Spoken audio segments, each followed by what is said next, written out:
Hey there, just on an early morning hike this morning and had some thoughts I wanted to share with you.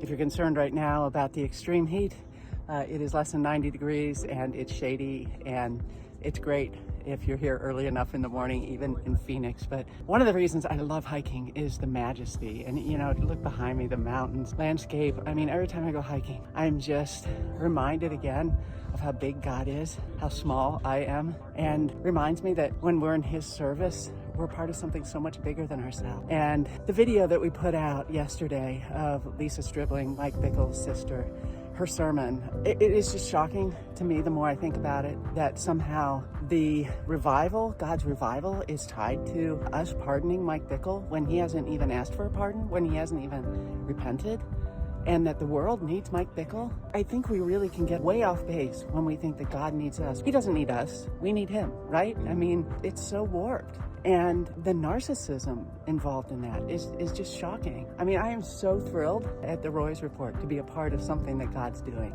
It's awesome and it's a privilege, but that's all it is. It's a privilege to partner with what God is doing in the world, and that He considers us at all, that's incredible. But He doesn't need me. He could do this work without me. He could do the work without any of us. The beauty of being in the Lord's service is that we get to know Him better. We get to know His heart better as we serve Him.